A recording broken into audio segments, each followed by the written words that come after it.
¡Fuego! Los piratas, hombres salvajes y sanguinarios, hombres libres y aventureros, auténticas leyendas vivas. ¿Pero eran estos terroristas del océano tan atractivos como los relatos que les rodean? ¿Cuál es la historia de los verdaderos piratas?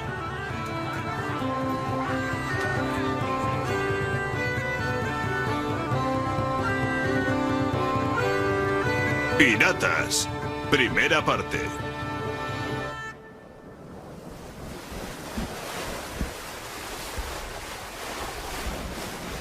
Con una ocupación honesta consigues bajos salarios y duro trabajo. En cambio, con esta entretenida y sencilla actividad, libertad y poder, una vida corta y feliz sería mi lema. Los mundos de Black Bar Rovers, un apuesto capitán pirata que resume el atractivo de este dulce oficio de la piratería. Desafiando a toda autoridad, la única ley que los piratas respetaban era la suya propia. No importaba ni religión, ni color, ni condición sexual. No hay juicios morales. Filibusteros, bucaneros. Filibusteros, bucaneros, gente solitaria, gente que había elegido un modo de vida libre, si así lo prefieren. Y si eso significaba robar a los ricos, entonces lo hacían. La historia de la piratería es la historia del pillaje y comienza con el oro español.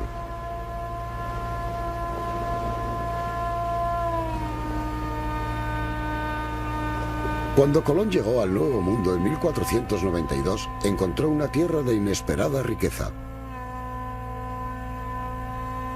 Los españoles, autorizados por la Iglesia Católica, se apoderaron con cierta frecuencia de los tesoros de los incas y de los aztecas. Los fundían transformándolos en doblones y piastras que llegaron a conocerse como monedas de a8. La riqueza que se acababa de acuñar era cargada en galeones y embarcada hacia España. Otras naciones europeas, envidiosas de esta nueva riqueza, pero tratando de evitar una guerra, alquilaron aventureros para robar el oro español. Estos piratas, con patente de corso, fueron conocidos como corsarios. El más cruel de ellos fue el llamado el Dracon, el dragón, Sir Francis Drake.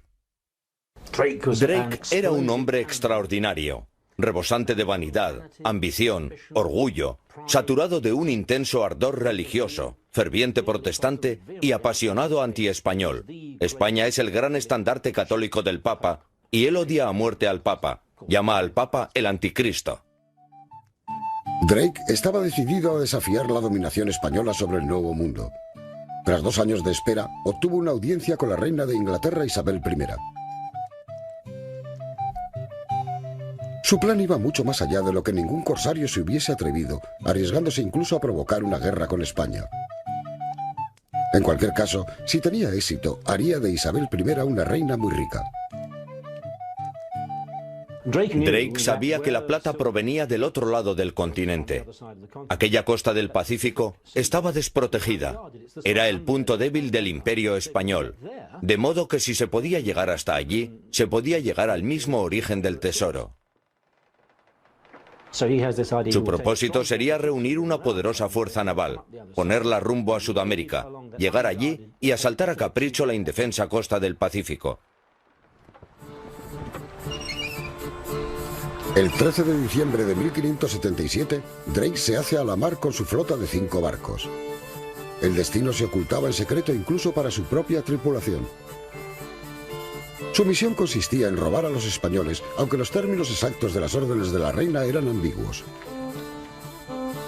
Drake insistía constantemente en que poseía cartas de la reina autorizándole a hacer lo que estaba haciendo. Nadie vio nunca dichas cartas y por lo tanto desconocemos si realmente las poseía o no. Pero no tiene importancia. Cada cual se llevaba lo que podía. No había ninguna ley del mar en aquellos días. El buque insignia de Drake, el Goldenheim, la Cierva Dorada, tenía únicamente 100 pies de eslora y 18 de manga, pero era rápido y estaba bien armado. Cuando una réplica exacta de este famoso barco zarpó, se hicieron claras las limitadas condiciones de vida a bordo. Y aquí lo tenemos. Este era un pequeño barco abarrotado con más de 184 hombres. Pero dentro de este pequeño espacio, las diferencias sociales iban a guardarse celosamente. Entretanto, Drake ocupa la popa en un gran camarote para él solo, ya que es el representante de la reina. Estos son los alojamientos de la tripulación. Nunca subían a la cubierta de popa. Cada hombre se buscaba su rincón y allí dormía y habitaba. Cuando hacía mal tiempo, bajaban a la cubierta de batería y se acomodaban entre los cañones.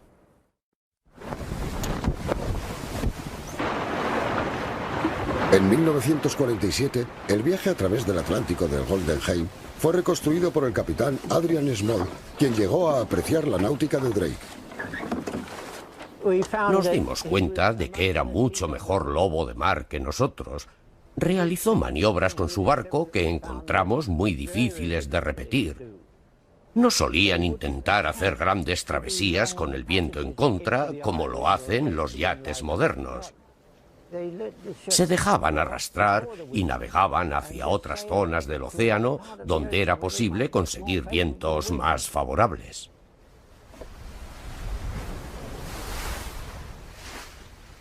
Una vez que cruzaron el Atlántico, su travesía por el Pacífico se vio dificultada por uno de los pasos más peligrosos del mundo, el Estrecho de Magallanes.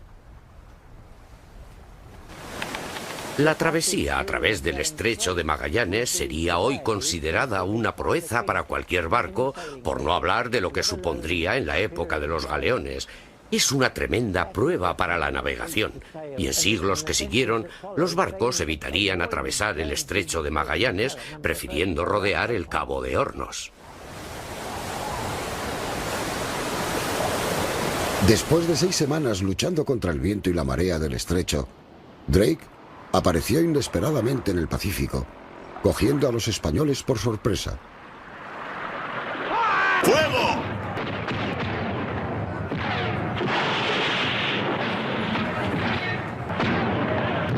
Drake alcanzó rápidamente la costa sudamericana en busca del tesoro, atacando a los galeones y saqueando las ciudades indefensas.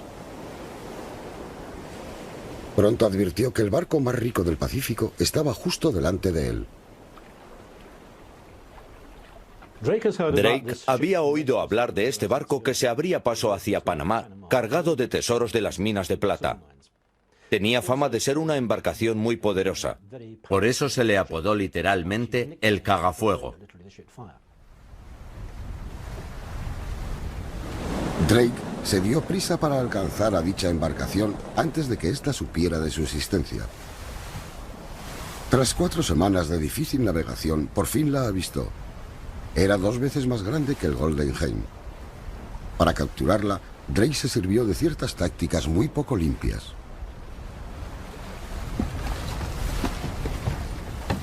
Arroja al mar algunos pesados barriles de agua para aminorar la carga, navegar a toda vela y dirigirse directamente hacia la nave.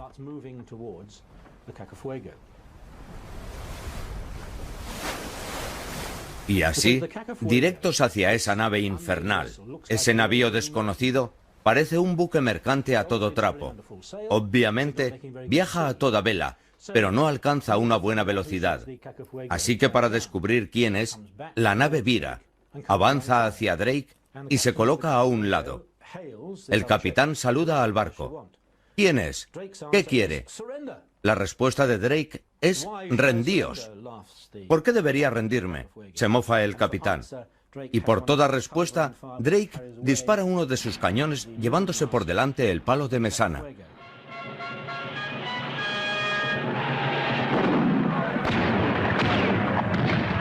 Y mientras el capitán se pregunta qué es lo que está ocurriendo, aparecen sobre las cubiertas del Golden Hind hombres armados que ejecutan rápidamente el abordaje. La nave infernal no tiene tiempo para disparar, no tiene tiempo para armar a sus hombres.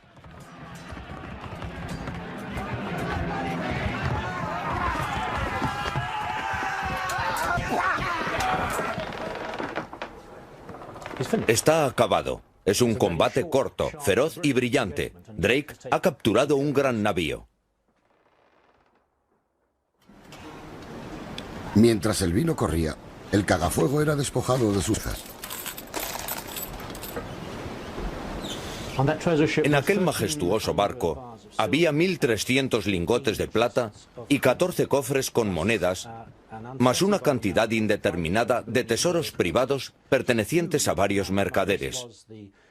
Es una gran suma de dinero, el mejor botín de toda la aventura. Para que se hagan una idea, cuando regresó a Inglaterra, pudo devolver a los fiadores de la expedición un 4.700% de la inversión hecha y entregar a la reina una cantidad de dinero equivalente al gasto de un año de gobierno. Mucho dinero. Drake fue recompensado con el título de caballero. Su éxito atrajo a muchos nobles y ricos mercaderes a participar en el juego corsario.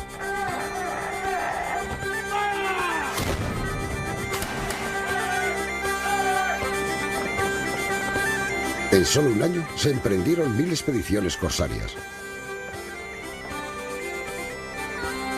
Pero para tener tanto éxito como Drake, los corsarios debían poseer además habilidad como navegantes. Chip Reynolds, patrón de la réplica de un galeón pirata, ha experimentado las dificultades de navegación a las que tuvieron que hacer frente los primeros corsarios. Este instrumento, la ballestilla, era esencial para localizar la latitud. Se utilizaba para observar los objetos celestes, el Sol, las estrellas, particularmente la estrella polar, tanto para realizar observaciones diurnas como nocturnas. Se podía examinar la aproximación del Sol a su punto de cénit, y cuando lo alcanzaba se podía tomar una lectura con esta ballestilla. Midiendo regularmente el ángulo entre el Sol y el horizonte, los corsarios navegaban a lo largo de una línea de latitud a través del Atlántico hasta que avistaban tierra. El momento más peligroso del viaje llegaba en aguas menos profundas. La sonda era uno de los instrumentos de navegación más necesarios en las travesías transatlánticas. El piloto u otro miembro de la tripulación se colocaba de pie sobre el canal y soltaba la sonda hasta que tocaba fondo. Una vez realizado este proceso, el piloto examinaba el nudo o la marca en la sonda, la alzaba y leía la profundidad. Si iban a parar a un banco de arena o terminaban en tierra inesperadamente, su nave estaba acabada. Naufragarían y probablemente morirían.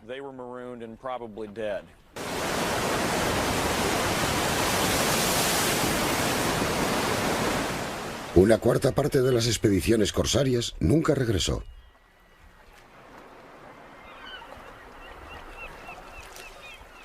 La gente en Inglaterra intentaba hacer dinero con la vida corsaria, pero es difícil cuando se está a 6 meses de ninguna parte. Tenían la esperanza de encontrarse algún día con un galeón cargado de riquezas flotando hacia ellos totalmente indefenso o una ciudad de oro en la jungla. Sin embargo, la mayor parte de las veces tropezaban con pequeños bajeles que comerciaban con pieles o cacao. Estas islas de los españoles atrajeron principalmente a un nuevo grupo de colonos que con el tiempo desarrollarían su propia forma de piratería. Para 1620, varias naciones europeas establecerían puestos avanzados en el Caribe, luchando por la posesión contra los gobernantes españoles que consideraban esta masa de islas diminutas como su propia tierra entregada por Dios. Los primeros pobladores constituían un grupo de gente muy variada. Hombres de diferentes nacionalidades y diversas procedencias sociales que se encontraron en el Caribe atraídos por la vida en la frontera. Querían libertad, querían aventura, querían emociones más allá de los límites que impone la autoridad. En la Española se había establecido un grupo de franceses cazadores de cerdos. A estos hombres se les conoció como bucaneros, nombre tomado de su método de secar la carne ahumándola, un proceso llamado bucaning.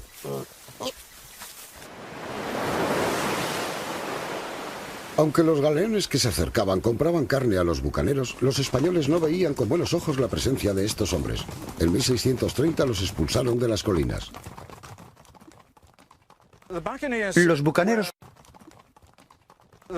Los bucaneros fueron ahuyentados de la Española por los mismos españoles y entonces se convirtieron en piratas. Se les unió un variado grupo de soldados ingleses y alemanes, hombres de mar y desertores.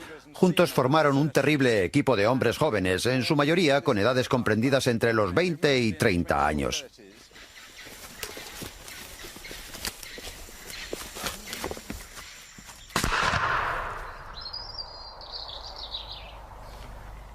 El arma que sostengo se llama Fils Bucané, un mosquete utilizado por los bucaneros obtenido de los franceses. Este data del año 1650 o 1660. Su característica distintiva es la gran longitud del cañón. Como pueden ver, mide casi 6 pies. Con un arma como esta, un hábil tirador podría abatir un jabalí a la carrera o matar al timonel de una cubierta enemiga. Los bucaneros eran buenos tiradores, realmente buenos. Maestros en el uso de armas pequeñas. Los primeros piratas a los que se prestó atención.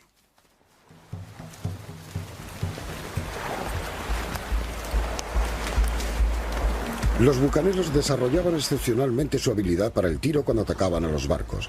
Uno de los primeros informes lo escribió Basil Ringrose, un líder bucanero. En esta ocasión, los piratas usaron canoas y remaron hacia el lado de barlovento del barco. Usando mosquetes de cañón largo, dispararon al timonel y a la tripulación que estaba trabajando en las velas, dejando el barco abandonado al viento con las velas batiéndose. Disparando sin parar, llegaron bajo popa y con algunos disparos más, acortaron por el mar y redujeron totalmente al barco.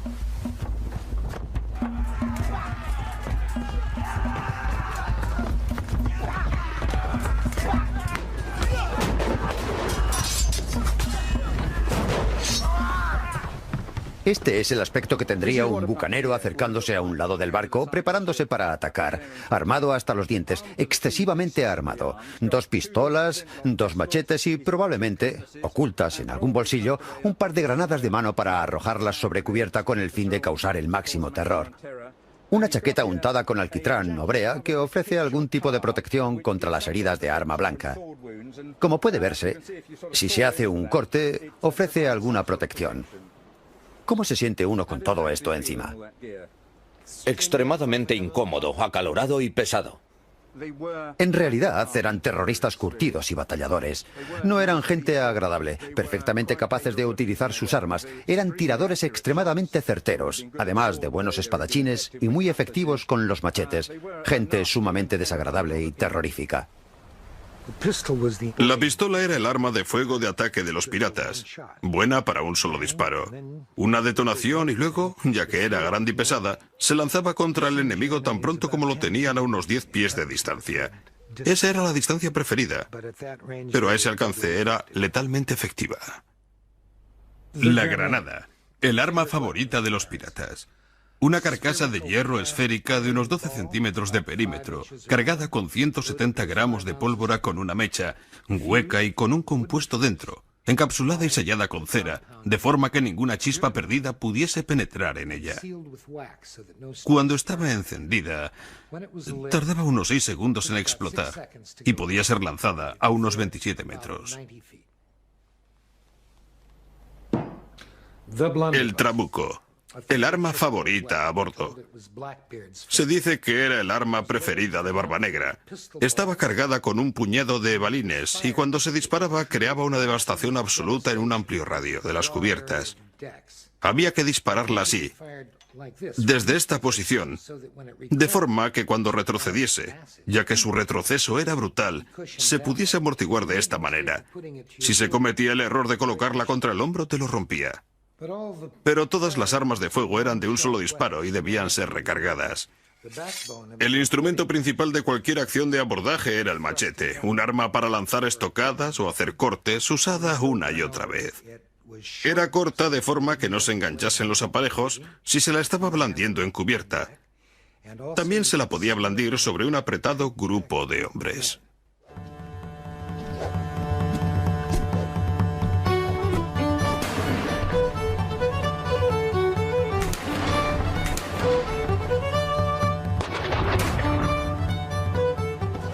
Las tácticas de los bucaneros eran simples y efectivas.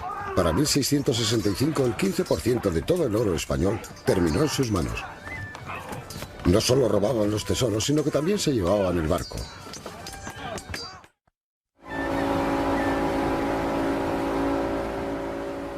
Los piratas preferían más bien barcos pequeños y rápidos. Uno de los problemas de las películas está en que siempre nos muestran grandes galeones piratas. De hecho, los piratas preferían bergantines pequeños y preferentemente los denominados bajeles. Navíos de un solo mástil, con una vela principal muy grande. Eran rápidos y grandes. Frecuentemente tenían más de 70 pies de eslora y podían transportar una tripulación de 50 a 100 hombres. Pero incluso el barco más rápido veía disminuida su velocidad por algas, moluscos y gusanos que atacaban los cascos de madera.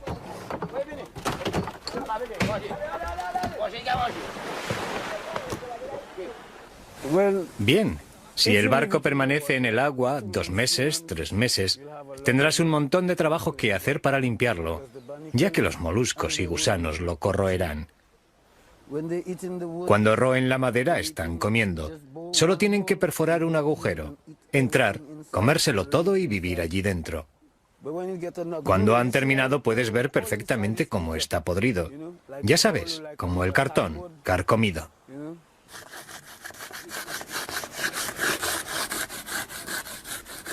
Entonces, como ahora, la única solución era varar el barco y raspando, desprender los gusanos y moluscos. Un proceso llamado carenado.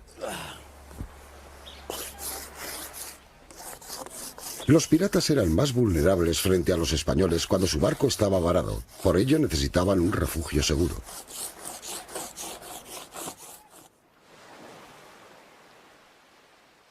La base más popular se encontraba en el centro del Caribe, en la isla de Jamaica, donde los británicos habían establecido una colonia, Port Royal.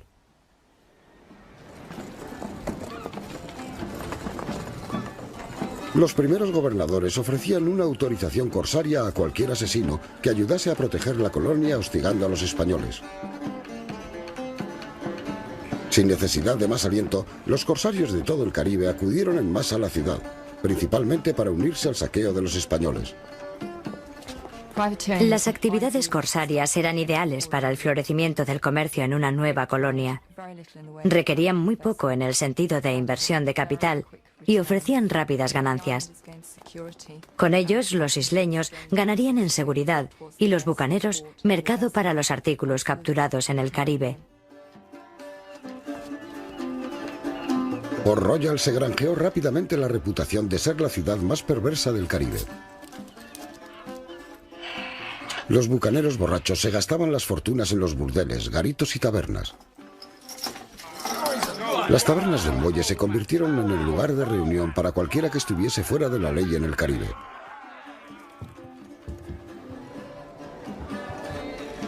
Un sacerdote recientemente llegado de Inglaterra describió el estilo de vida que él encontró. Dado que la mayoría de la población estaba formada por piratas, asesinos, prostitutas y algunos de los seres más viles del mundo, sentí que mi presencia allí no era de utilidad.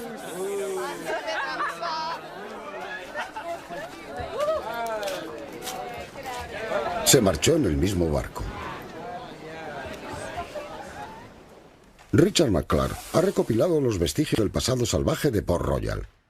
Bien, estas botellas son de vino, redomas, como se las denominaba en el siglo XVII. Se pueden encontrar botellas de vino por toda la zona en grandes cantidades. Veamos, gran cantidad de vino era flojo, por eso preferían beber vino que agua en malas condiciones. Me imagino que sería más saludable beber vino que agua. Hola, señor. Por supuesto que si te pasabas era otra cosa. Tenemos aquí algunas jarras de estaño. Esta estaba manufacturada siguiendo el modelo de un platero. Miren, es la plata de un hombre pobre. Y la pieza del pulgar, aquí en la tapa, es sumamente interesante. Se trata de una cabeza de Baco, señor del vino, y un asa muy elaborada. Es una pieza muy bonita, probablemente francesa.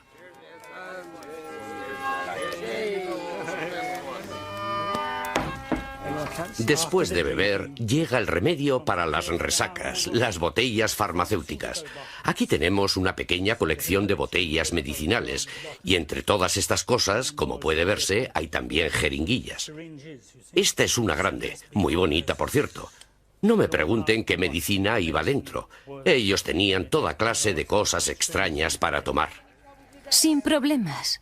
Pipas de arcilla que encontramos a miles. Todo el mundo fumaba en aquellos días. Veamos, una pipa era muy barata. Entras en una taberna y te dan una cazoleta. No debes dejar caer la pipa porque es muy frágil. Quiero decir que tú estás hablando y gesticulando, haciendo aspavientos con una mano y de repente el tubo de la pipa se te rompía con un chasquido. Simplemente cogías otra pipa. Esta ya se la han fumado. Se puede ver el lugar donde el tabaco la ha quemado.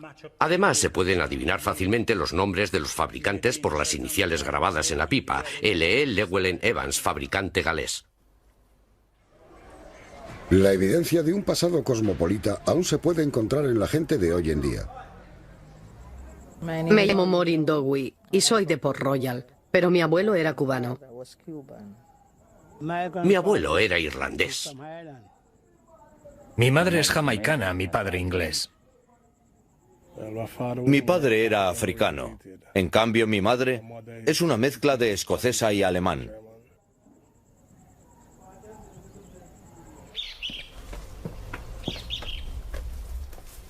El hijo más famoso de Port Royal era un galés. Llegó en 1665 y uniría a los bucaneros en la más formidable fuerza de ataque que el Caribe haya visto jamás. Se llamaba Henry Morgan. Henry Morgan era de algún modo el hombre que todos los bucaneros habían estado esperando. Uno de sus tíos era general de división, el otro teniente coronel, y llegó a ser vicegobernador de Jamaica. Siendo lo que era, conocía las tácticas militares, lo llevaba en la sangre. Morgan realizó su aprendizaje y adoptó inmediatamente los métodos clásicos de los bucaneros: golpear y saquear. Tras desembarcar en una isla desierta, los bucaneros marchaban por tierra y entraban en la población por la retaguardia. Les gustaba llegar temprano, los domingos por la mañana, cuando la gente estaba en la iglesia. Generalmente se concentraban en atacar ciudades apartadas de las rutas principales de transporte de tesoros, ya que estaban mucho menos defendidas. En 1660, algunas ciudades habían sido saqueadas 3, 4, 5 o 6 veces. Esta gente se enfrentaba claramente a nuevos ataques.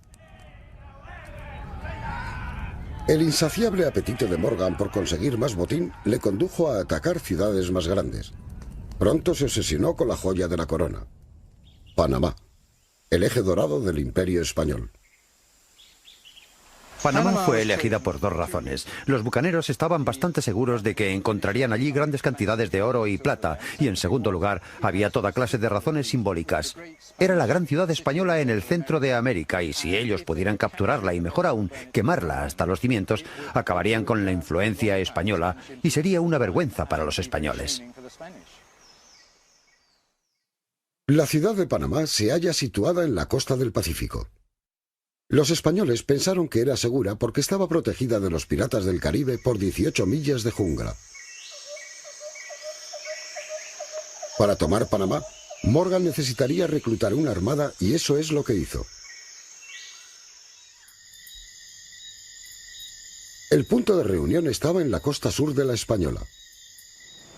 38 barcos y unos 2000 hombres respondieron a su llamada. Fue la mayor fuerza de bucaneros que jamás se haya reunido. El plan de Morgan era simple y atrevido. Navegaría hasta la boca del río Chagres y arrollarían el fuerte español. Desde allí continuarían en canoa corriente arriba.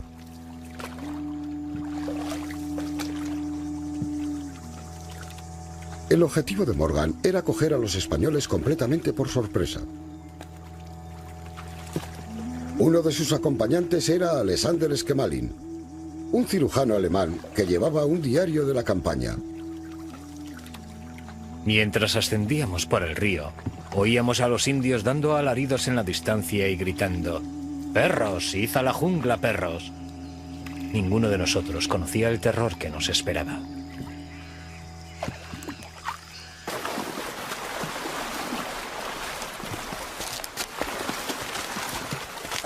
En la parte alta del río, Henry Morgan abandonó las canoas. El río era demasiado superficial en ese punto. Henry Morgan abandonó las canoas. El río era demasiado superficial en ese punto. Y de allí en adelante se abrieron paso a machetazos a través de la jungla.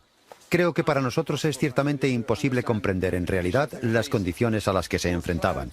Nubes de mosquitos picándoles todo el tiempo. Toda clase de criaturas desagradables. Sanguijuelas que se pegaban a sus pies mientras caminaban por el agua.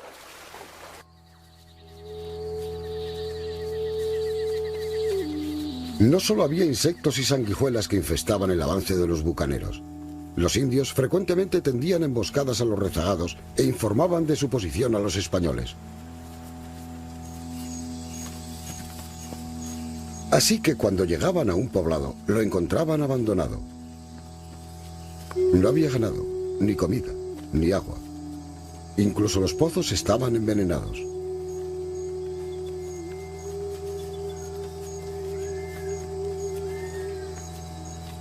Los bucaneros llegaron a estar tan hambrientos que se vieron obligados a comerse sus propias botas. En primer lugar, cogían el cuero y lo troceaban. Luego lo golpeaban entre dos piedras y lo frotaban a menudo, sumergiéndolo en el río para flexibilizarlo y suavizarlo. Por último, quitaban el pelo y lo hervían en un fuego. Lo cortaban en trocitos y se lo comían, ayudándose de frecuentes tragos de agua. Algunas personas que no hayan salido nunca de la cocina de su madre, puede que se pregunten cómo estos piratas podían tragar y digerir trozos de cuero. A ellos les digo, si experimentasen alguna vez el hambre que pasaron los bucaneros, harían a ciencia cierta lo mismo.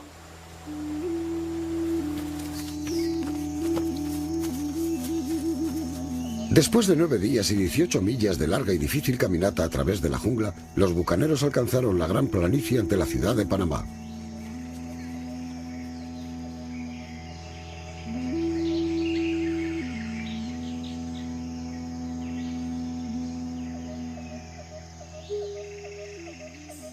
A las 7 de la mañana, Henry Morgan condujo a sus hombres fuera del bosque, a la planicie, y marcharon sin tregua hacia la ciudad.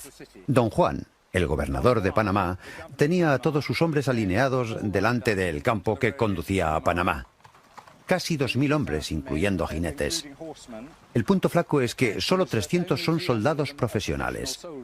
El resto son sirvientes negros, granjeros y civiles que acaban de ser reclutados para completar el número, frente a 4 escuadrones de duros bucaneros, incluyendo un grupo de tiradores franceses especialmente terroríficos porque podían disparar con sus mosquetones a más larga distancia que los españoles. Se colocaron en posición de batalla. Los bucaneros necesitaban ocupar el terreno al este de la ciudad, de forma que el sol diese en los ojos del enemigo.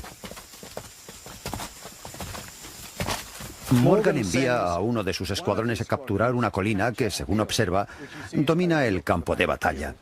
Los españoles creen que en realidad se bate en retirada por alguna extraña razón. Rompen filas y comienzan a atacar en un caos total.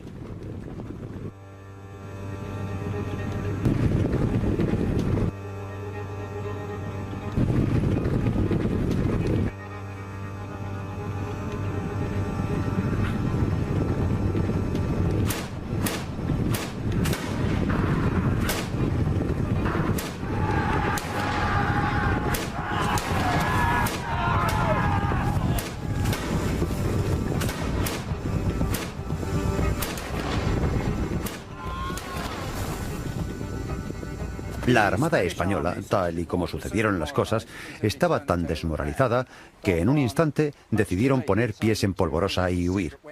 Don Juan, ya demasiado tarde, decidió utilizar su arma secreta, 2 rebaños de ganado que esperaba conducir a través de las filas de bucaneros.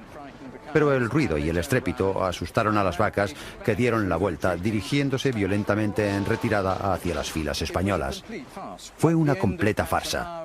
Al término de quizás 1 hora de batalla y luchas esporádicas, los españoles habían dejado 500 muertos sobre el campo de batalla frente a Morgan, que apenas había perdido más de 15.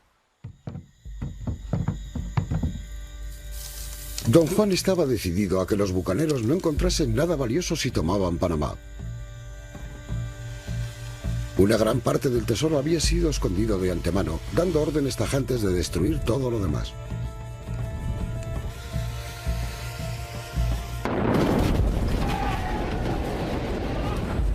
Durante varias horas reinó el caos, mientras los españoles incendiaban su propia ciudad.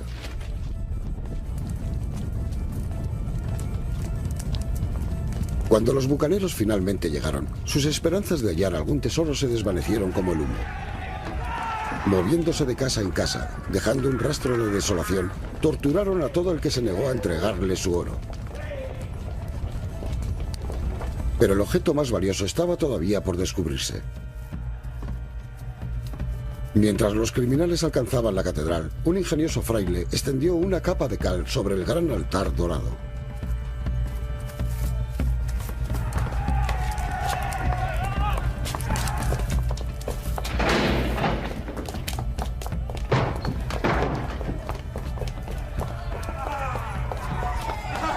El altar todavía estaba mojado, pero el truco funcionó y los bucaneros perdieron la mayor joya de todas.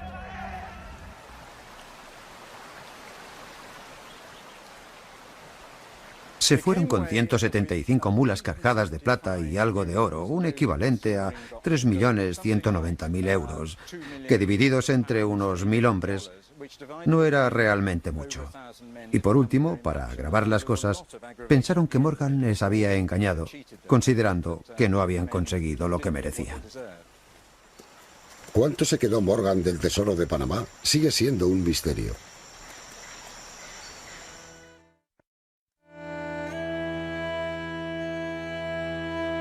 De acuerdo con la leyenda, la plata de la iglesia de Port Royal formaba parte de su botín personal de la expedición.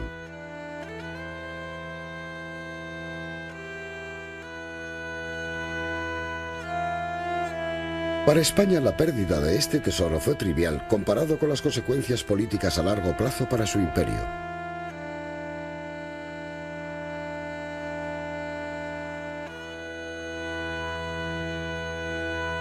La reina de España lloró cuando tuvo la noticia del saqueo y destrucción de Panamá. Pidió la cabeza de Morgan el pirata como castigo. Los británicos lo consideraron bajo otro punto de vista. Para apaciguar a los españoles, Morgan fue arrestado y enviado a Londres. Pero cuando llegó, recibió una bienvenida de héroe y volvió a Jamaica como Sir Henry Morgan, vicegobernador.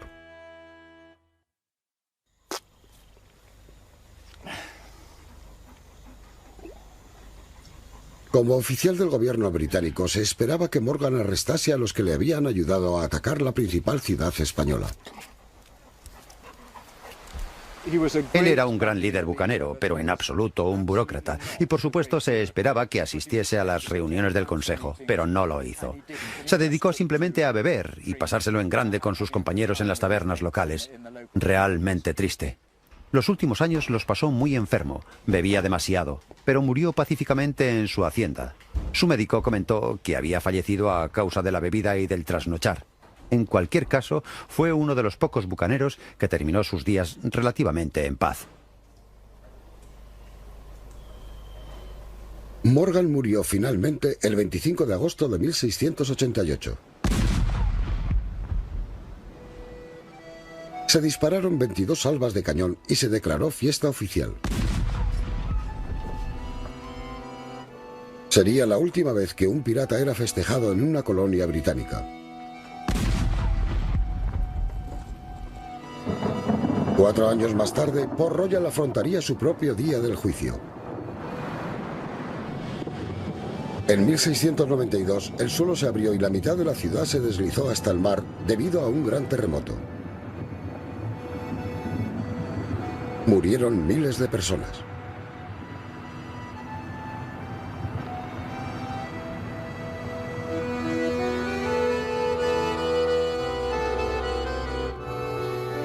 Las ruinas sumergidas de Port Royal son ahora todo lo que queda de la ciudad más perversa de la Tierra. Y los bucaneros, tan útiles para los británicos a la hora de establecer sus colonias, estaban ahora proscritos, fuera de la ley. Pero la historia de la piratería no termina aquí. A pesar de perder su autorización para cometer pillajes, los piratas encontrarían nuevos puertos que saquear y continuarían siendo el azote de los mares. Los siguientes 30 años llegarían a ser conocidos como la Edad Dorada para ellos.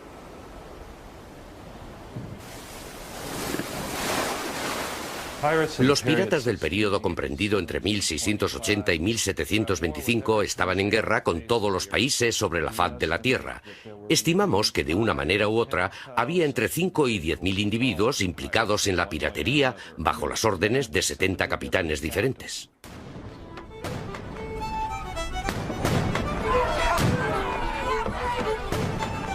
Los piratas de la Edad de Oro consideraban cada océano su campo de juegos, y en particular las frágiles rutas comerciales que se abrían hacia el este desde Europa y las colonias.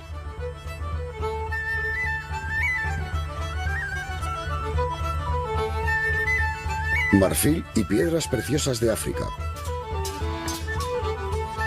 Oro del Nuevo Mundo. Sedas y especias de la India que cruzaban los océanos en indefensos galeones cargados de tesoros. Era una fiesta para los piratas.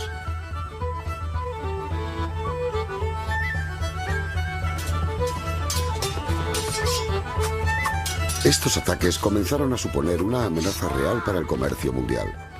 Pero los navíos europeos estaban demasiado ocupados luchando entre sí como para intervenir. Consciente de ello, un viejo lobo de mar llegó al gobierno británico. Su nombre era William Kidd.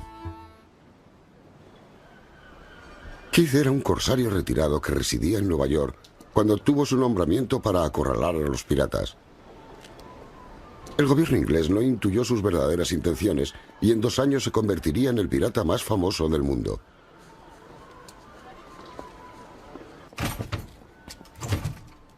La transformación de Kidd, el cazador de piratas, en un infame saqueador, comenzó en las tabernas de Nueva York, donde Kidd contrataría a su tripulación. El trato que ofreció a estos hombres era un tanto inusual. No habría salarios, compartirían únicamente el botín de cualquier pirata capturado. Un tirador. Y sin víctimas, sin pago por contrato. No estoy seguro de que la caza de piratas fuese lo único que tenía en mente. Él recluta una tripulación sabiendo de antemano que entre ellos hay piratas. Algunos de estos hombres eran marineros que habían huido con él 10 años antes. ¿De verdad los habría contratado si hubiese tenido en mente honestas intenciones?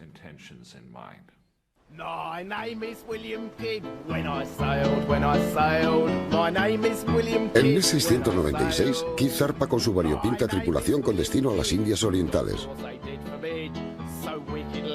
Las condiciones de a bordo eran terribles, pero no peores que en cualquier otro barco de la época, como dijo en cierta ocasión el agudo Samuel Johnson. Cualquier hombre con inteligencia suficiente como para no acabar en la cárcel no se hará marinero, porque sobrevivir en un barco es como estar en prisión con el peligro añadido de poder ahogarse. Un hombre en la cárcel tiene más espacio, mejor comida y en general mejor compañía. Muy bien, aquí tenemos las cocinas. La ironía, por supuesto, es que solo bajo buenas condiciones, con el sol y el mar en calma, habría comida caliente. En una situación comprometida, cuando se necesitaba comida caliente, y como pueden ver, resultaba imposible mantener el fuego, se vivía de gachas frías y de un trozo de pan. Bien, el pan estaba habitualmente infestado de gorgojos y larvas, y según lo que yo entiendo, los hombres de la Armada Royal preferían que estuviese infestado de larvas teniendo en cuenta que los gorgojos dejaban un sabor amargo. Los hombres de Kidd, como tratamiento especial, recibían un trozo de queso como parte de su ración. Pero incluso esto deparaba horrores especiales, ya que el enorme, larguísimo y desagradable gusano que vivía en las entrañas del queso era particularmente espantoso y horrible, además de tener un sabor asqueroso. Tras 3 meses de duro trabajo y sin ningún barco pirata a la vista, la tripulación de Kidd comenzó a impacientarse. Cuando un hombre se le quejó en persona, Kidd le abofeteó.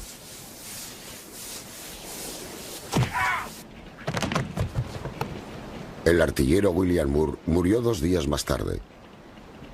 Era un capitán firme y decidido, de trato difícil, la clase de capitán con una enérgica personalidad que podría fácilmente llevar a la tripulación a amotinarse. Por otro lado, la clase de capitán para la tripulación a amotinarse. Por otro lado, la clase de capitán audaz y resuelto que tendría éxito a menudo. Keith sabía que su tripulación estaba a punto de amotinarse, pero su suerte estaba a punto de cambiar. En el horizonte apareció un mercante indio desarmado, el tipo de navío que se suponía que Keith debía proteger de los piratas. Keith se percató enseguida de que el Queda Merchant navegaba bajo bandera francesa por conveniencia. Ya que Inglaterra y Francia estaban en guerra, sabía que era una maniobra técnicamente legal. Decidió acercarse. Su siguiente movimiento marcaría para siempre su destino. El cazador de piratas por fin se convirtió en pirata. En las bodegas descubrieron un tesoro de gemas y de sedas.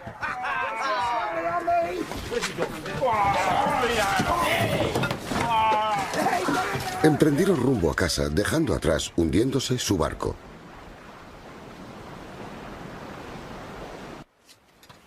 Cuando los mercantes indios descubrieron el robo de Keith, amenazaron con paralizar en adelante el comercio con Inglaterra hasta que fuese llevado ante la justicia. Esta amenaza fue suficiente para firmar la sentencia de muerte de Keith.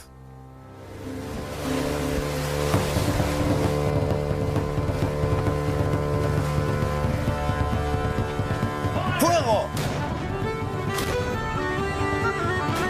Los piratas, hombres salvajes y sanguinarios, hombres libres y aventureros, auténticas leyendas vivas. ¿Pero eran estos terroristas del océano tan atractivos como las historias que les rodean? ¿Cuál es la historia de los verdaderos piratas?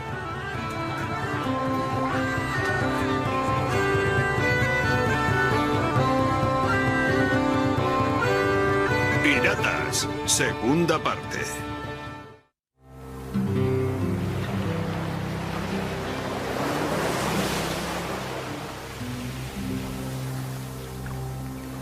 Cuando Keith tuvo conocimiento de que era el pirata más buscado del mundo, inmediatamente dio los pasos necesarios para enterrar el botín. Y así nació la leyenda del tesoro perdido del capitán Keith.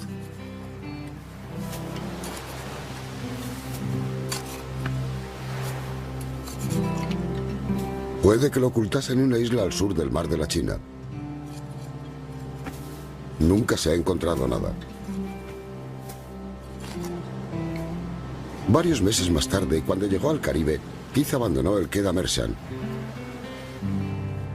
Nunca más se le volvió a ver, pero enseguida se extendieron los rumores de que había enterrado más tesoros entre estas islas.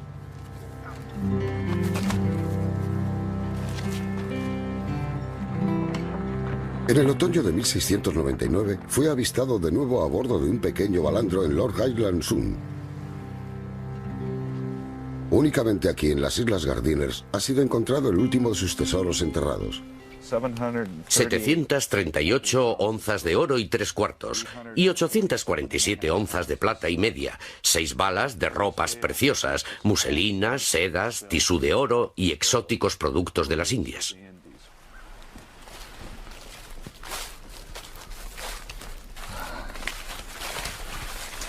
Así es como empezó todo.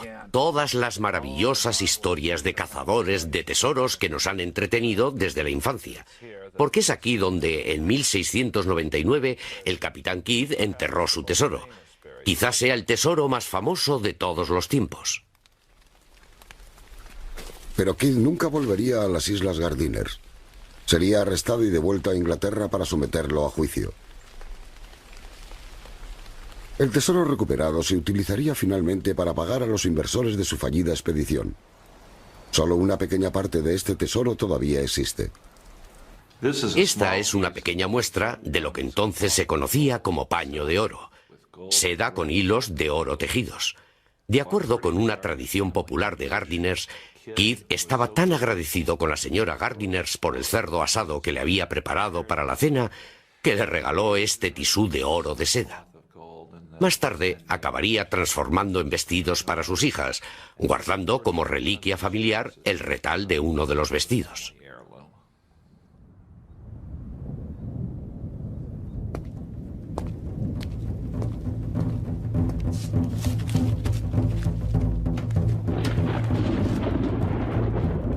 El 23 de mayo de 1701, el capitán Kidd fue conducido de la prisión de Newgate al patíbulo en el muelle de las ejecuciones a orillas del Támesis.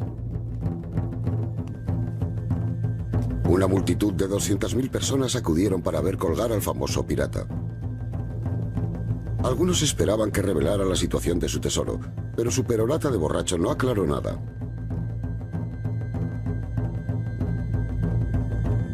La mala suerte le persiguió hasta el final. Cuando le colocaron la soga alrededor de su cuello y ya se estaba balanceando, esta se rompió. El capitán Kidd tuvo que ser colgado 2 veces. Su cuerpo fue cubierto con brea y atado con cadenas. Permaneció colgado a la entrada del Támesis durante 4 años, un aviso para las embarcaciones que olvidaban el precio de la piratería. Pero en la Inglaterra del siglo XVIII uno podía ser ejecutado por robar un pollo. Muchos jóvenes preferían probar suerte como piratas antes de arriesgarse a afrontar los peligros que acechaban en cada puerto.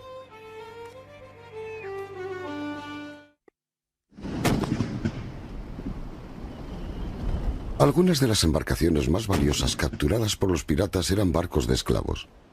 La desafortunada carga humana era tratada como cualquier otra mercancía. Normalmente eran vendidos, pero a los esclavos más sanos se les invitaba a unirse a la tripulación pirata. Para un hombre negro capturado por los piratas significaba una oportunidad única, ya que a bordo de estos navíos los esclavos eran tratados como iguales. Sabemos incluso que unos cuantos fueron elegidos oficiales y capitanes de tripulaciones predominantemente blancas. Algunos de los piratas con más éxito de la historia eran hombres negros. Realmente es una terrible ironía que durante los primeros años del siglo XVIII, quizá el lugar más favorable en el mundo occidental para un hombre negro fuese la cubierta de un barco pirata.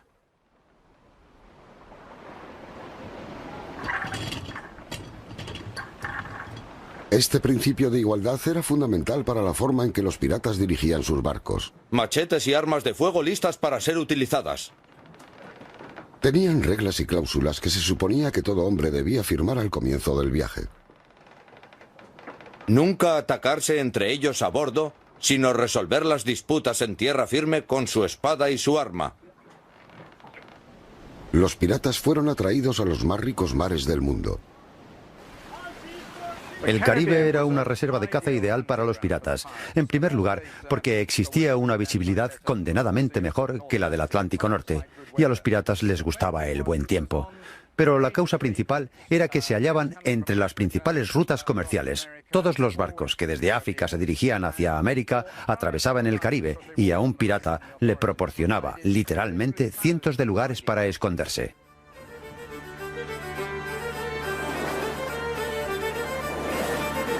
Treinta años después de la desaparición de Port Royal, los piratas crearon una nueva base en el Caribe.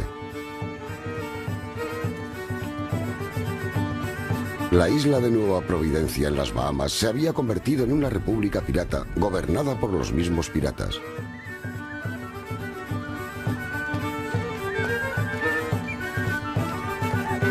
En este lugar se reunían algunos de los más terribles proscritos, muchos de los cuales serían inmortalizados por el capitán Johnson, quien escribiría la primera historia sobre piratas.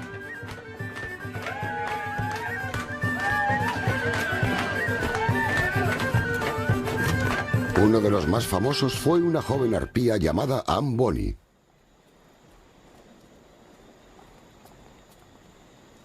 Anne Bonny era la hija ilegítima de un procurador. Deshonró a su padre escapándose con un hombre a quien el capitán Johnson describió como un ser que no valía siquiera una moneda de 4 peniques. Creo que como era marinero defraudó las expectativas de sus padres. También se menciona en la historia que ella tenía un temperamento violento. Quiero decir que se cuenta la anécdota de que ella le cortó la nariz a una mujer en una pelea. Para cuando ella llegó a Nueva Providencia, Anne había abandonado a su marido y se había enamorado de un apuesto y joven pirata. Se llamaba Jack Rackham. Para sus amigos y enemigos era Calico Jack. Para las mujeres el atractivo de la piratería era enorme. Es decir, tenía mucho que ver con la evasión, con superar los límites de la casa y los niños. Y muchas mujeres jóvenes soñaban a menudo con escaparse al mar como lo hacían los muchachos. Juntos, robaron un balandro del puerto y se marcharon en busca de tesoros. ¡Vamos! En pocos días tuvieron suerte y atacaron un mercante alemán con destino a Jamaica.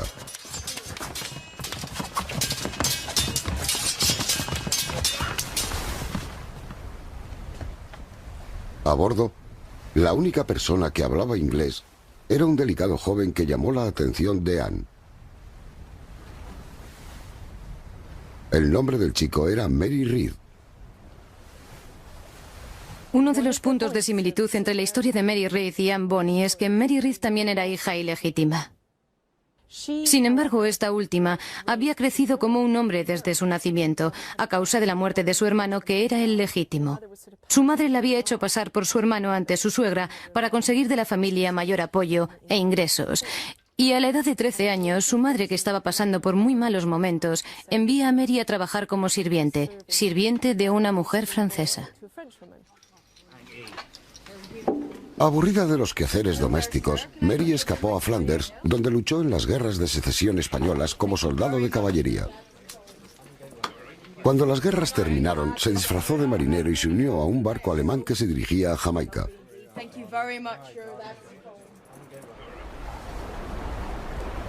¿Cómo ocultaba Mary Read su verdadera identidad en un pequeño barco rodeada de hombres?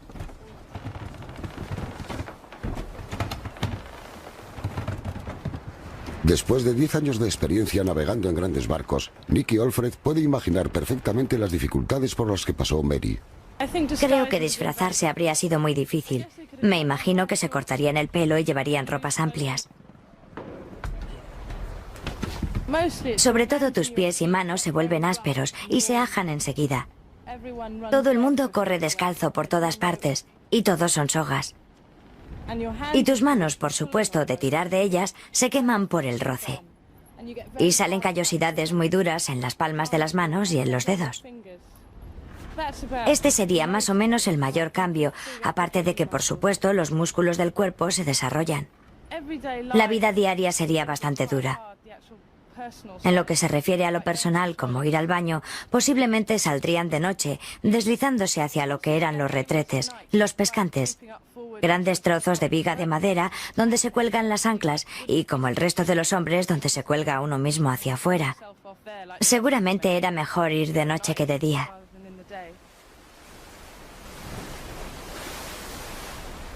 Cuando Anne Bonny y Mary Read se encontraban en el mar, estaban más allá de los convencionalismos sociales. Los hombres las aceptaban como iguales y aprendieron a respetar su ferocidad en la batalla.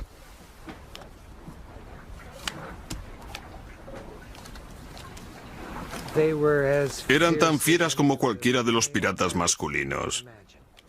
Cuando por fin fueron atrapados por una fragata británica y su barco estaba siendo hundido, la tripulación se refugió en la bodega, dejando únicamente a las mujeres sobre cubierta luchando como demonios.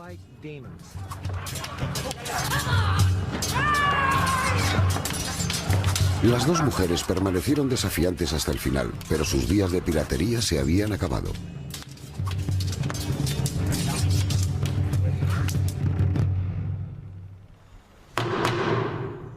Las nombradas Mary Read y Anne Bonny, conspirando entre ellas con fraudulentas intenciones, acordaron ir con Jack Rackham para robar. Cuando Mary Read y Anne Bonny fueron procesadas en 1720, el juicio causó una gran sensación tanto en Jamaica como de vuelta a Inglaterra. Era la primera vez que había pruebas sólidas y concretas de que las mujeres efectivamente habían sido piratas.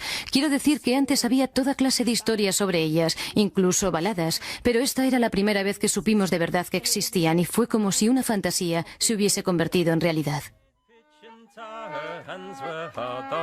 Como el juicio se hizo público, las atrevidas acciones de Anne Bonny y Mary Read pronto se convirtieron en leyenda. Just 136 months she braved the tempest cold and always done her duty did the... Los testigos, aterrorizados, testificaron contra ellas. Las dos mujeres eran muy libertinas, blasfemando y jurando sin parar. No parecían retenidas o detenidas por la fuerza. Sin parar. No parecían retenidas o detenidas por la fuerza. Las dos mujeres llevaban pantalones de hombre. Cada una tenían un machete y una pistola, y blasfemaban y echaban pestes a los hombres para que me asesinaran. Sabía que eran mujeres por el tamaño de sus pechos. Anne y Mary permanecieron en silencio ante el tribunal. Por último fueron enviadas a la horca. Pero compartían un último secreto que podía salvarles el pellejo.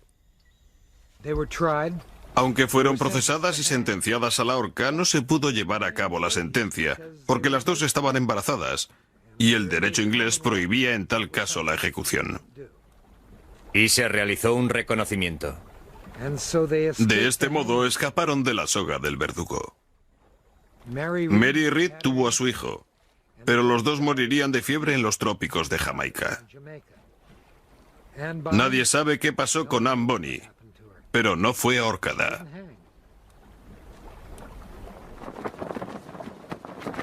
Las vidas de las mujeres pirata pronto se convirtieron en folclore. Estaban en boca de todos en el Caribe.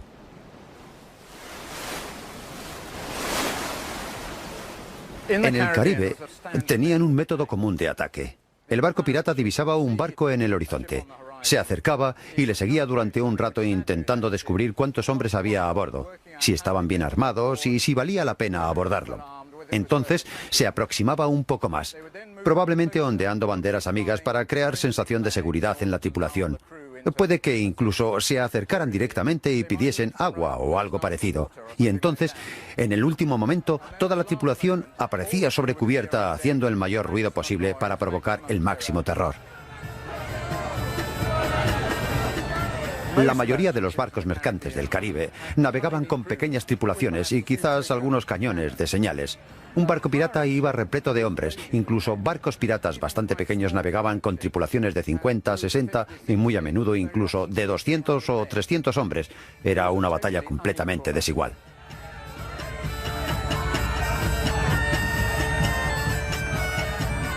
La intimidación suponía todo. Y el mejor símbolo de terror de los piratas era la bandera negra. Huesos, esqueletos, calaveras, fémures en aspa, a veces una mano huesuda, todos símbolos de muerte. La muerte era lo que la víctima podía esperar si no se rendía inmediatamente. La bandera pirata más antigua era una sencilla tela roja. Jolie Rouge la denominaban los franceses, que significa la roja bonita. Los ingleses la llamaban la bandera sangrienta. Se usó hasta cerca del 1700 cuando fue reemplazada por la bandera negra, la clásica con la calavera y los huesos cruzados. Esta enseña fue usada por varios piratas en los primeros años del 1700. Pero todos ellos diseñaban sus propias banderas peculiares.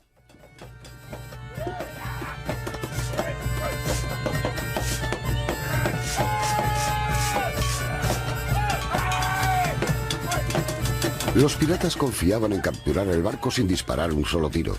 Sin rendición solo quedaba una vía de acción: hacer fuego sobre el costado del barco.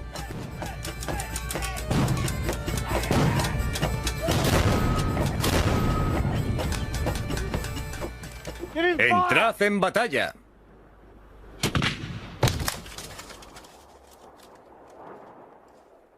Los mortales efectos del impacto de una bala de cañón han sido analizados por el armero Colin Herriot.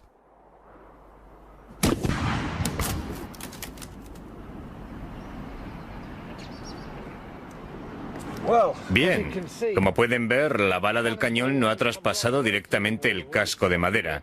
Está incrustada ahí, pero ha expulsado estas grandes astillas dentadas que están a punto de soltarse. Y si esto ocurre con una bala de hierro de solo 6 libras, imaginen la devastación de una bala de cañón de 24 o 32 libras atravesando una pared de madera como esta.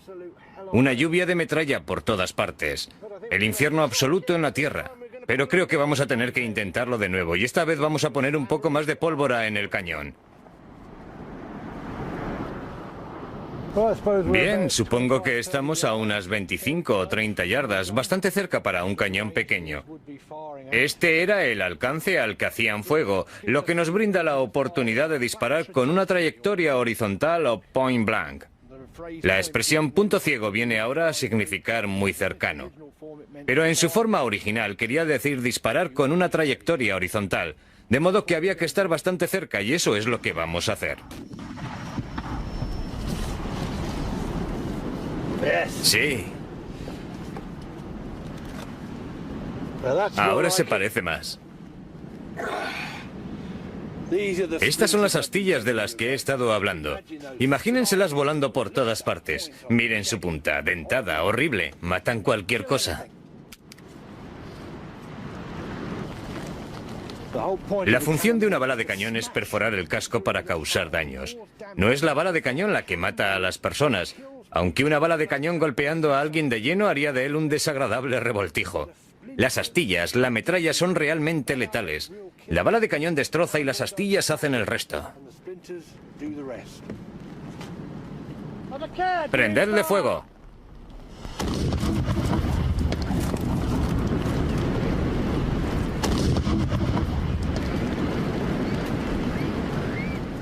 No había anestesia, no había antisépticos, y por amargas experiencias, ellos sabían que a no ser que el miembro fuera amputado, se gangrenaría, se infectaría. Y ciertamente, el único modo efectivo de tratar una herida grave en un miembro era amputando dicho miembro. Tomemos, por ejemplo, un marinero herido por una bala de cañón con una fractura complicada en una pierna.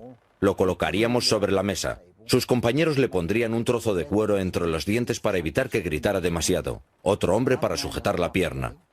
Ahora tengo que comenzar por detener la hemorragia. Si hubiera alguien cualificado o un ayudante de cirujano, le haría que presionara en la arteria femoral, lo que reduciría la hemorragia.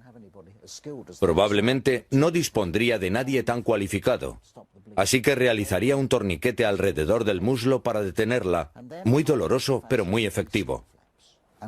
Luego tendría que moldear los colgajos de piel y cortar por el músculo, de forma que los colgajos de piel envolvieran el muñón de hueso de esta forma. Hecho esto, practicaría una incisión sobre la piel utilizando un cuchillo de amputar lo más largo y afilado posible. Cortamos los colgajos de piel, cortamos el músculo, desechamos el cuchillo, cogemos la sierra, cerramos la tibia y el peroné, los dos huesos bajo la rodilla. En todo este proceso, siendo hábil, hubiera utilizado 30 o 60 segundos.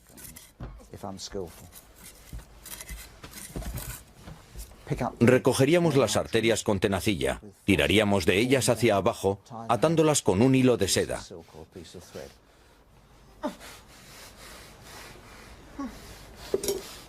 Le pondríamos una venda, le quitaríamos el torniquete y fin del procedimiento. Daríamos al paciente un par de pastillas de opio, un buen trago de ron y le retiraríamos de la mesa. El 50% de los amputados moría dentro del primer año de gangrena.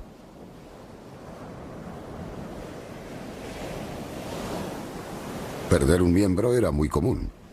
Así las historias de piratas de una sola pierna como Long John Silver estaban basadas en la dura realidad.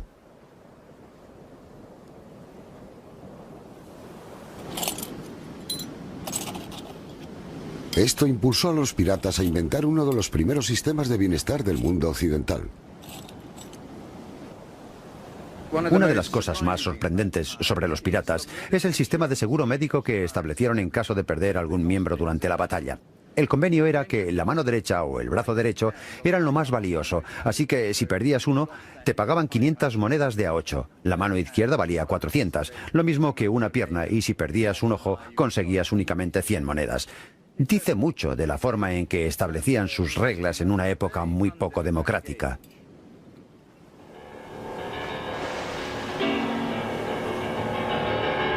Con que tenían los verdaderos piratas unos corazones de oro como los bravucones héroes de las películas.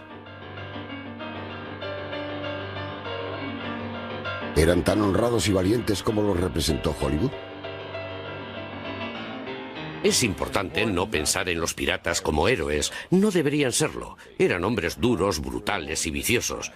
Mientras que muchas de las bandas fueron descritas como decentes y humanas, incluso por sus víctimas, había tripulaciones ahí fuera que habrían proporcionado estudios extraordinariamente buenos sobre la sociopatología de grupo. La brutalidad pirata cumple con todo lo que hayamos visto en las películas y lo sobrepasa. La forma de castigo más cruel que utilizaban los piratas en el cine era ser castigado a arrojarse al mar caminando por el tablón. Pero solo hay un caso registrado de que algo parecido ocurriese.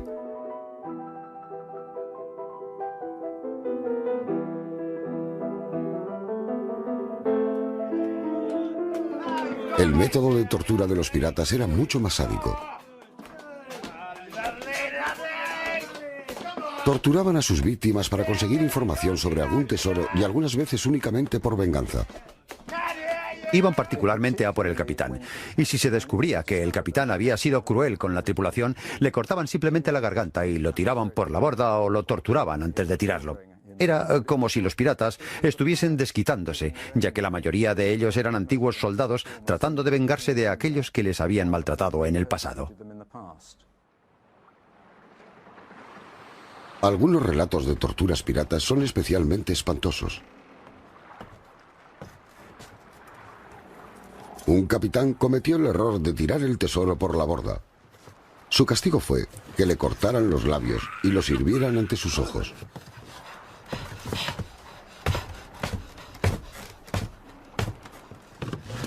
Otro pirata psicópata se especializó en rajar la tripa de sus víctimas y obligarles a bailar sin parar con los intestinos colgando fuera.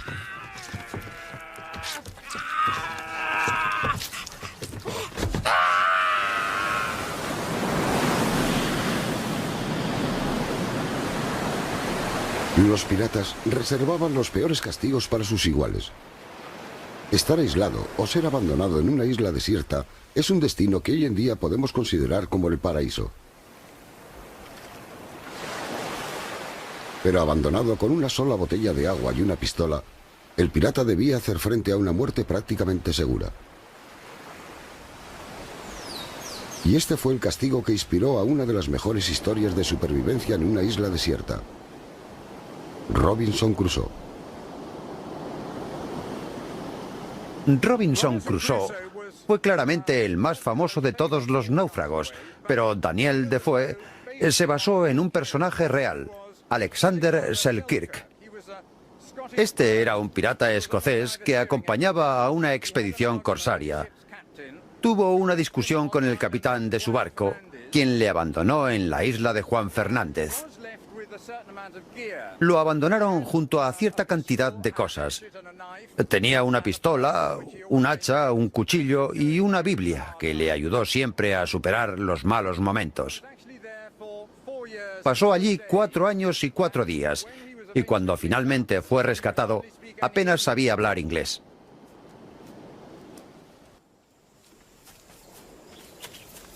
Selkirk sobrevivió alimentándose de las cabras de la isla que habían sido abandonadas allí por los primeros marineros españoles. Las mataba persiguiéndolas y haciéndolas saltar por un precipicio.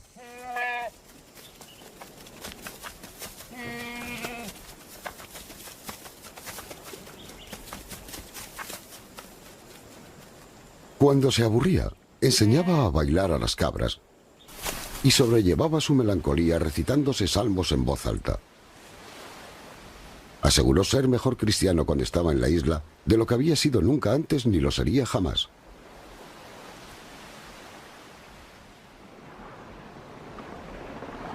Alexander Selkirk fue rescatado por el capitán Wade Roger.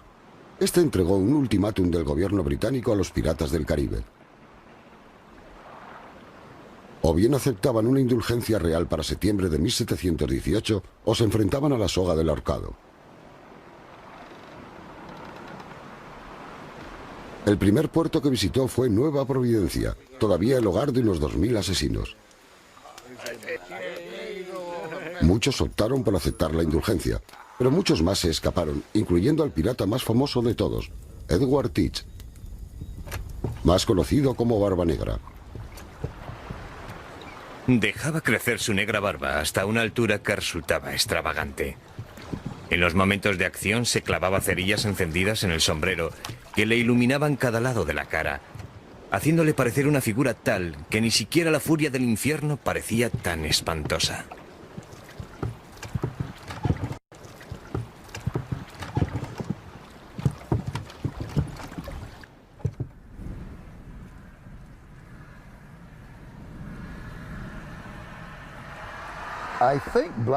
Creo que Barba Negra consiguió exactamente la reputación que quería.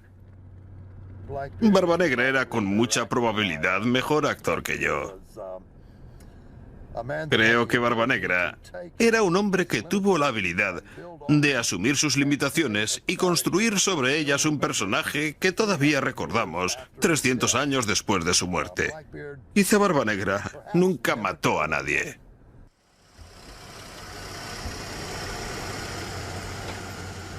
No creo que fuera un sangriento pirata sin compasión, como muchos lo eran. Tenía la habilidad de ser perverso y malvado, pero en raras ocasiones lo fue. Barba Negra estaba en esto por dinero, no por sangre.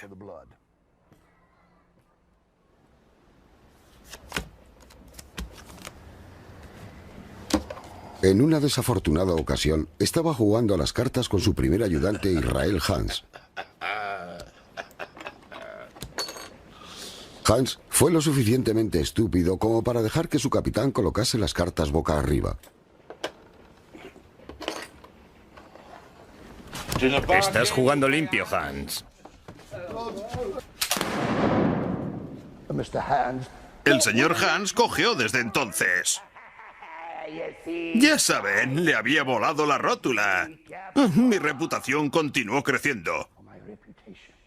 Así, pronto, fui respetado como el pirata más temido que nunca se haya hecho a la mar. Todo acerca de Barba Negra era excesivo. En lugar de llevar una pistola, llevaba 6. En lugar de tener una mujer, tenía 14. Asimismo, Barba Negra capturó el barco más grande, una fragata francesa que rebautizó con el nombre de la venganza de Queen Anne. Tenía 40 cañones y una tripulación de 300 hombres. La rodeó con una flotilla de pequeños navíos, su propia armada pirata, que utilizó para atacar a unos 50 barcos. El bloqueo a Charleston, Carolina del Sur, en 1718 fue su acto de piratería más osado. Durante 3 días la navegación se paralizó, mientras Barba Negra exigía un rescate por la ciudad, amenazando con quemarla a no ser que sus exigencias fueran aceptadas. Estaban buscando algo muy concreto. Lo llamaban medicina, pero yo creo que buscaban drogas. Láudano en particular, utilizado hasta hace muy poco tiempo como analgésico. Se dice que el viejo Barba Negra empezaba el día con un buen vaso de ron de las Islas Vírgenes. Mezclaba el láudano con el ron y se lo bebía. 4 días más tarde, Barba Negra recibiría su rescate. Había paralizado la navegación a causa de una pequeña caja de medicinas que apenas costaba 84.000 pesetas. Fue un acto que no podía quedar sin castigo. Para cuando alcanzó Carolina del Norte, Barba Negra tenía puesto precio a su cabeza.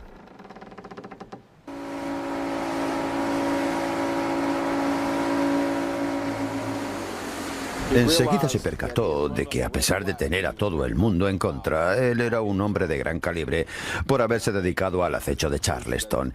Y creo que llegó a la conclusión de que había llegado el momento de reducir la tripulación. Así que cuando llegó a Beaufort Inlet, varó el Queen Anne's Revenge aquí fuera, sobre un banco de arena.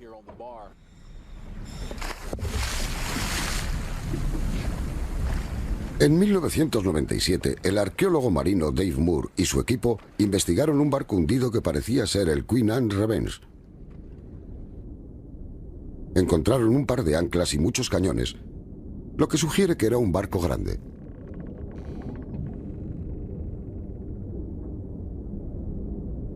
Todavía necesitan pruebas concluyentes, pero parece que estos son los restos del barco de Barba Negra.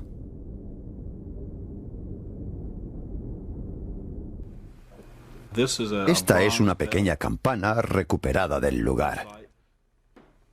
Una bala de cañón y otra bala de cañón que pesa aproximadamente 24 libras.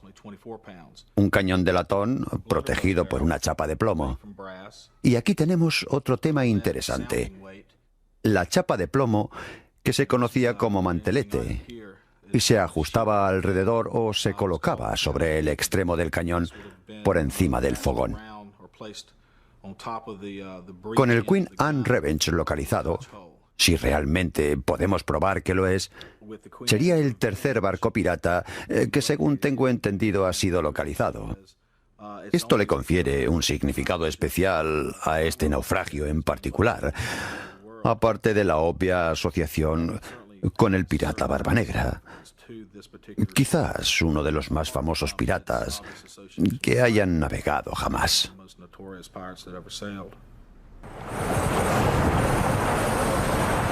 Abandonando su buque nodriza a los elementos, Barbanegra navegó hacia el norte con la tripulación reducida al mínimo.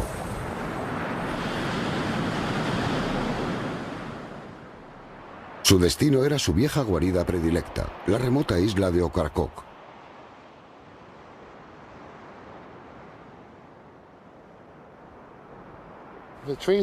Estos árboles de por aquí es lo que llaman Springer's Point.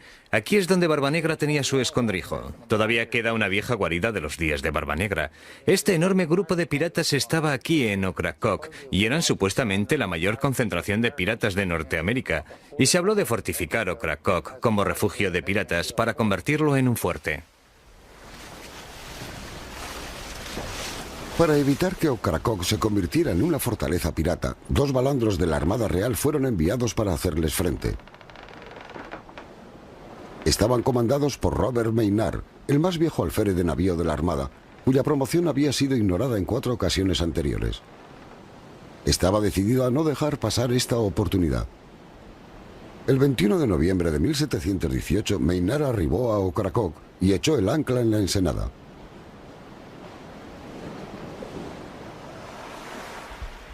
A pesar de la gresca en tierra, la llegada de Maynard no pasó inadvertida para Barbanegra.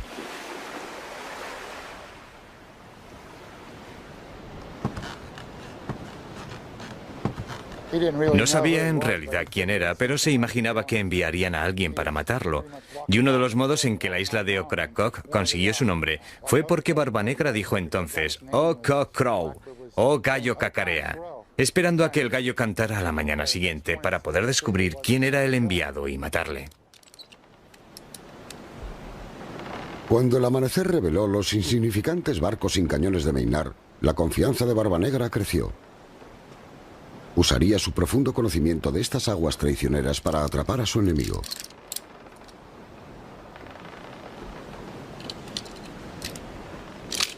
Robert Maynard tenía que virar contra el viento constantemente porque el canal era muy estrecho.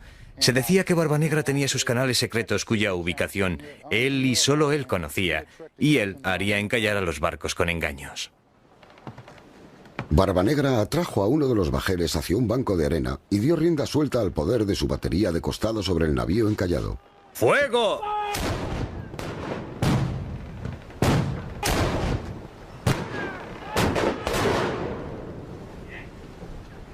Nadie sobrevivió. Mientras Barbanegra acorralaba al segundo bajel para destruirlo y se acercaba para dar caza al segundo balandro, Maynard jugó sus cartas, puso en juego sus propias tretas. Ordenó a su tripulación camuflarse bajo cubierta simulando que el barco había sido abandonado. Barbanegra picó el anzuelo. ¡Abordémosles y cortémosles en trocitos! ¡No les demos cuartel! ¡No! ¡Pero esperad! Estoy seguro de que había más hombres a bordo. ¿Dónde está el resto? ¿Dónde están? Deben estar escondidos. Entonces rodearon el casco del bajel. Estábamos atrapados por marinos británicos que venían de proa, popa, babor y estribor. Pues bien, deben haber sobrevivido 80 de ellos y no pueden haber quedado más de 18 de mis hombres. Lucharon valientemente Pero cada vez todo resultaba más inútil. El mar se tiñó de rojo con nuestra propia sangre.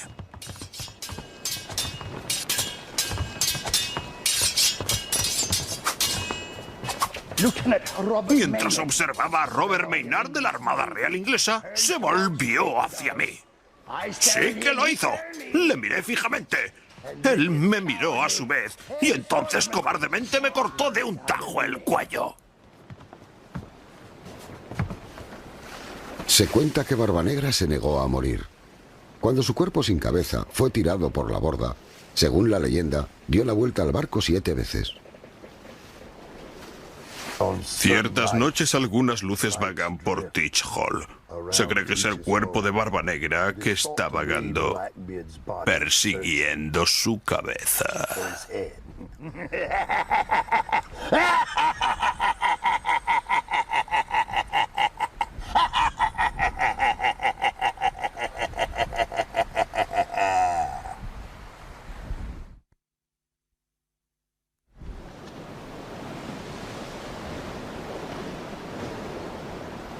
Para entonces, las guerras de Inglaterra con Europa habían finalizado y toda la fuerza de la Armada Real cayó sobre los piratas.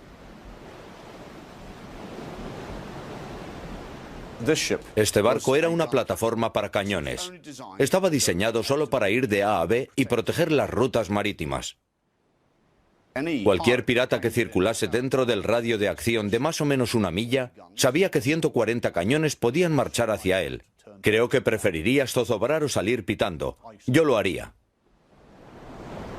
Con tal potencia de fuego, los piratas no tenían ninguna posibilidad. En menos de 5 años, 3.000 piratas fueron capturados o ejecutados.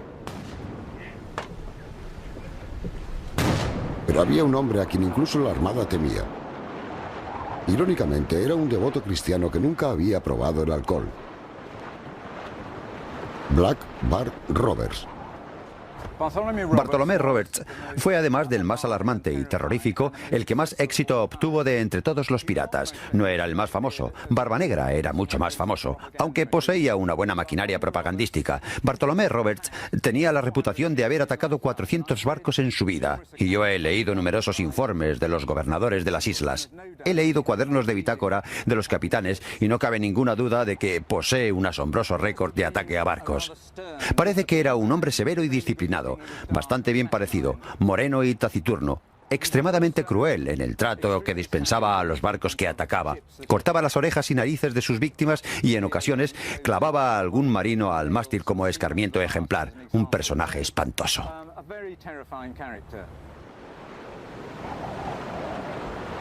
A su reputación de sangre fría, se le añadía la de experto navegante, surcando los mares con su flota. Su tripulación formaba un frente unido bajo un mismo lema: una vida corta y feliz.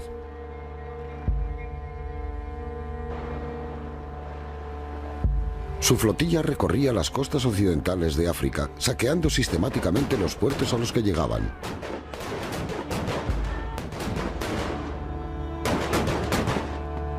En Guida se toparon con una galera de esclavos, un galeote. Los piratas lo despojaron de todos los objetos de valor y, sin preocuparse lo más mínimo por los esclavos encadenados, prendieron los barriles de pólvora. 80 esclavos se vieron obligados a elegir entre quemarse vivos o ahogarse.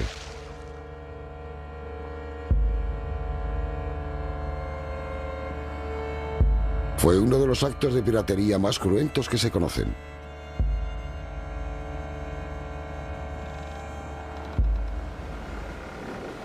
La Armada siguió el rastro de destrucción de Bart Roberts por las costas de África, alcanzándole finalmente en Cabo López, a la altura de Nueva Guinea. Consciente de que estaba atrapado, Bart Roberts se consagró a Dios para que le protegiese en su hora de necesidad. La perspectiva de una batalla naval provocaba reacciones contrarias en su tripulación. Embarcaron y pasaron lo que podía ser su última noche de borrachera. Creo que debió darse cuenta de que realmente era el fin, porque sabía que iba a luchar contra un barco naval disciplinado. Lo más asombroso es que toda la batalla tuvo lugar bajo una terrible tempestad junto a las costas africanas. Los vendavales barriendo las cubiertas, agua por todas partes.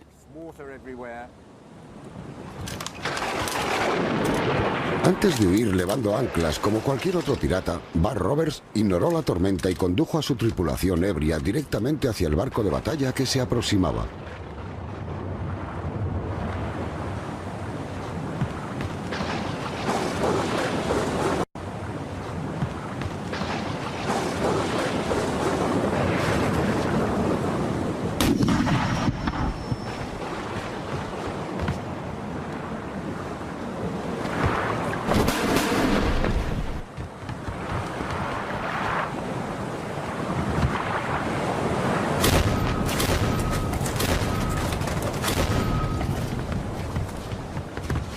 La primera batería de costado del navío inició la inevitable carnicería. Bartolomé Roberts realizó su última batalla.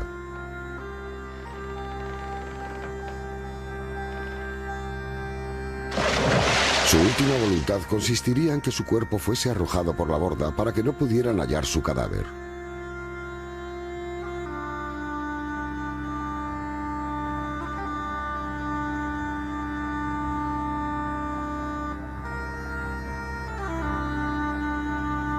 La batalla final de Bartolomé Roberts, el más feroz de los piratas, fue el fin de una época. Desde aquel momento en adelante, la Marina realizó únicamente operaciones de limpieza, y creo que mi visión final del término de la gran época de la piratería se centra en las pequeñas islas, más allá de los puertos de mar que rodean la costa del Atlántico. Los cuerpos de los piratas serán cubiertos de alquitrán para evitar que las gaviotas los picoteen, pero también como aviso a los hombres de mar de lo que les puede ocurrir si se hacen piratas.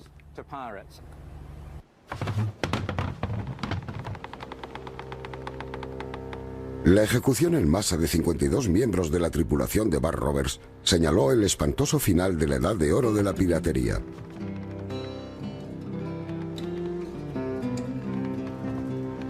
La forma de vida de los piratas se había basado en un ideal utópico. Sin embargo, sus elevadas aspiraciones de igualdad y justa recompensa se habrían teñido con la sangre de sus víctimas. Jamás volverían a reinar con tal superioridad en los mares. Irónicamente, los piratas con los que estamos más familiarizados, hombres como el Capitán Kidd, Barba Negra, Bart Roberts, eran en esencia perdedores. Los piratas de éxito fueron hombres capaces de operar en la sombra año tras año, amasando lentamente una fortuna para terminar sus días muriendo pacíficamente en su cama.